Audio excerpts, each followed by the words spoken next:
Every pony. Every pony, what's up? This is JTH. Because yesterday bombs is asleep, so we're not gonna debate. But we But actually. we have debated this for 15-20 minutes for the lover's choice. We have chosen Lotus. We are not going to cheat on her. We're gonna stay faithful to Lotus. So here we go. Here we go, and hopefully this is the good ending. I'm gonna think it's the good ending since you're staying faithful. Yeah. Okay. Note: you have chosen to stay faithful to Lotus. Sweet. Your head is spinning with questions. There are only two things that stand out to you: Aloe lying suggestively on her bed awaiting your answer, and the door which you could simply walk out and never speak of this awkward moment again. You like to think this is a difficult choice, seeing as you would be turning down a whole night of pleasure, but deep down, you know this is the easiest decision in the world. You slide off her bed, placing your hooves on the floor. Sorry, Aloe, this isn't right. You shake your head apologetically. I can't hurt Lotus like that. Even if she never finds out, I don't think I'd be able to live with myself. Yay. Aloe hesitates for a moment, showing a brief look of surprise, possibly even offense, before she picks herself up from her lying position. Are you sure? You're honestly just going to turn me down? Really? We already kissed once, Aloe. I feel bad enough for that already, you argue back. I admit you're attractive. Hot even. But I can't pick you over Lotus. You take a deep breath, knowing exactly what you're about to say, knowing exactly how true it is. I love her. I'm not going to risk losing that. Yay. Looking back at her, you can't but think that something isn't right. Why is she smiling after being refused? That is weird. Dirt. You know what? Aloe says with a faint beam sliding off her bed. I think you're just the one she's been looking for all this time. Huh? I think you and Lotus really are meant to be together. She's always wanted somebody who's actually faithful.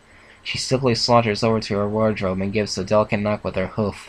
What do you think, sister? Huh? Would you say he's the right one for you? Oh, they tricked him. That's Oh. cool. Smart. Trying not to freak out since he's asleep. Yeah. He worked all day. You figure out what's happening before the wardrobe door even creaks open. The familiar blue-coated mare stands there just in its doorway, her face all sullen and wordless, her eyes directed at the floor.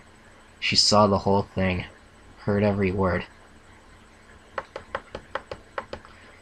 Seconds crawl by as she trots silently, sadly towards you. Her eyes pick up on the floor to meet yours, with the telltale glint of some pony's eyes staring to water. Starting. Okay.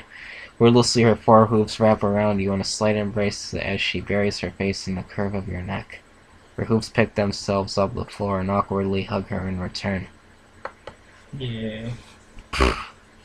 Did you mean it? Her words come out as a muffle when you said you loved me.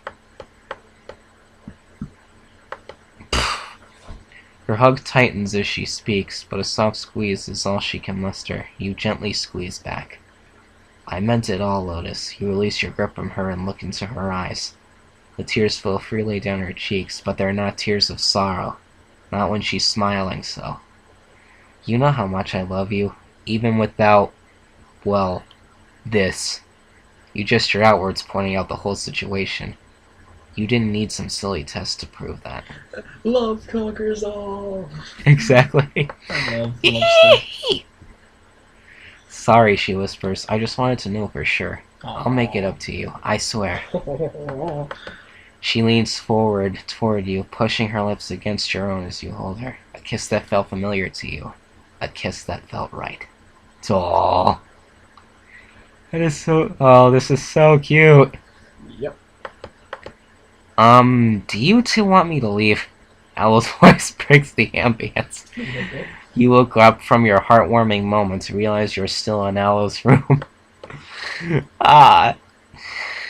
It's alright. We'll leave you be now, Lotus tells her sister. Thanks for the help, but I think my boyfriend and I would rather be in my room. You feel a soft blue hoof reach out to stroke the side of your face. I believe we have some making up to do. Oh boy. I'm guessing it's gonna be clubby. And then the sex happened. Yeah. Lotus's room is lit by only her bedside lamp. The room itself is clean and organized, with only one thing that needed adding to make the scene perfect. You and her. I had to clear my throat a moment there. She gently guides you to the center of her room, pushing you onto her neatly made bedsheet, she tells you to lay down on your belly. Who are you to argue? As soon as you're comfortable, her experienced hooves press into your spine, massaging and kneading the pressure points of your back. Oh, so she's giving him a massage? You know, I've had a professional massage before, and it's amazing. They know how to, like, every muscle on my back just felt amazing. And to be honest, Alright, well, since nothing clappy is happening, I guess this is just gonna be a ship. no, right now. Press into your spine, massaging and points of your neck. Her touch is firm, yet perfectly placed, reminding you of why you fell in love with her in the first place. Oh, God. You sigh contentedly with each knead, each push, each stroke as she works her way down your back. She knows just how you like it. Mm. Night flows by peacefully, blissfully, until you feel her shift from behind you. You tilt your head slightly, only to see her on top of you, her hips enticingly close to yours. As she presses your back with both forehooves, the little tension that remains in your back drains away with a faint crack. The warmth of her body covers you as she leans forward and starts to work on the back of your neck between your crest and withers. You can never be sure whether it's because of your affection for Lotus, or maybe it's because of the way she does it, but you never accept massages from anyone else. Not even her twin was capable of doing it quite like her. Wow. The worries you encounter with Aloe melt away as Lotus does what she does best. You'd return the favor if you were a masseuse like her, yet deep down, after all that's happened, your love for her is the greatest gift you can bring. Aww. Speaking of love... Oh, no.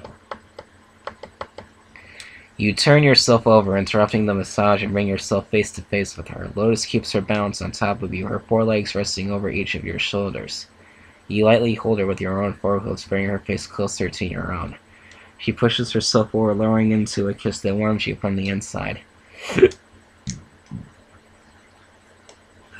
You know the taste that teases you from behind her lips, sweet yet strong. You find yourself caught off guard when you feel Lotus's tongue pressing against your lips. Usually it's you who takes that step forward. Either way, you're more than happy to let her in. Your tongues dance that romantic, well-practiced routine you've come to know and love. This time with a slight difference. Lotus feels like she's building up to something. Something special. Yep, sex. When she wraps her bed covers around you both, you realize the treat that you're in store for. Yep. Wink, wink, nudge, nudge. Right. Excuse me. You've been dating Lois for exactly 6 months, but not once has she gone this far with you. Tonight you have proven how faithful you are to her, turning down the sultry advances of her sister.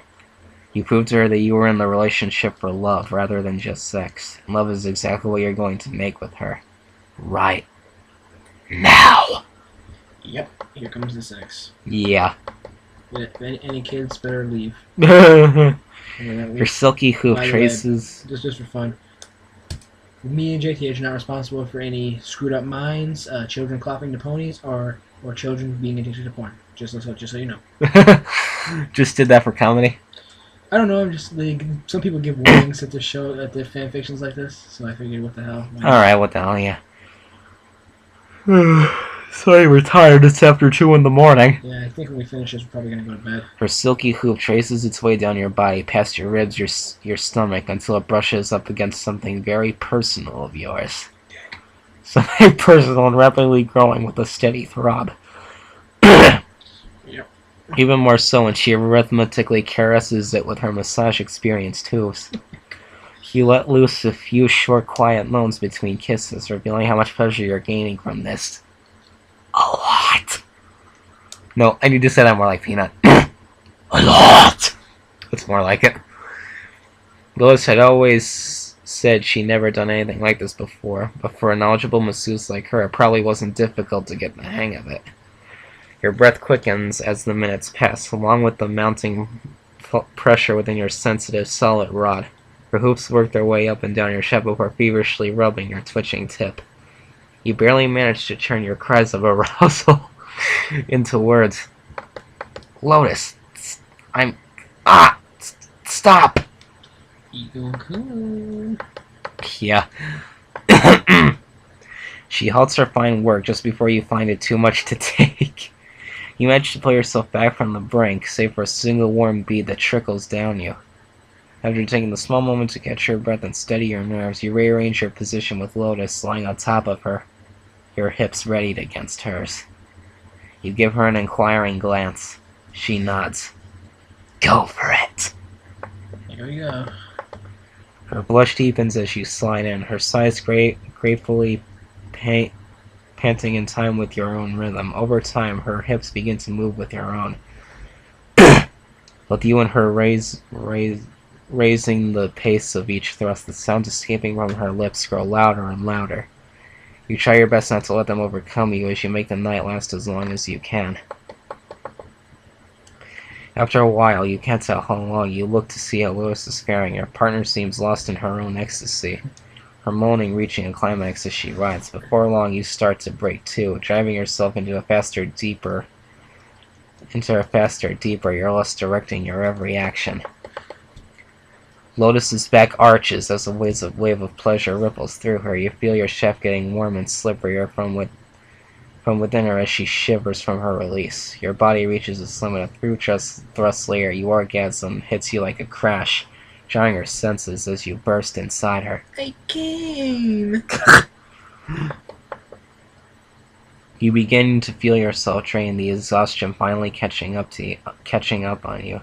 Your heart racing from the experience, you lie down next to your lover, who holds you in her blue hooves. Yes. You both remain in bed, catching your breath, both enjoying each other's body heat. She didn't need words to convey her next message. With a gentle nuzzle and a satisfied sigh as you both lie there together. Waiting for the tiredness to lull you into a slumber, ending your perfect night. You're the stallion she's been waiting for. Yeah. Congrats, you got the good ending. It just goes to show you that being a nice guy will always have the best outcome in the end. Oh, and you might have a massage fetish now, by the way. Alright, every pony. Well, that is the end, and I am glad we chose the Lotus ending. Yes. Because just looking at seeing that there was also an Aloe ending, I'm just like, oh, I have a bad feeling about this if we read that one. I don't know if we might read that one, but I don't know. But off camera. I'd rather not read it on camera. If we get a request to, we probably should, just to make the fans happy. But either way, I wouldn't read it, even if it was requested. I don't know if I'd want still, to. But anyways, this is the Doctor. And his assistant, and Super Bombs is passed out, so we'll say bye for him. Yes, so goodbye from Super Bombs, and we will see you all tomorrow. Yeah.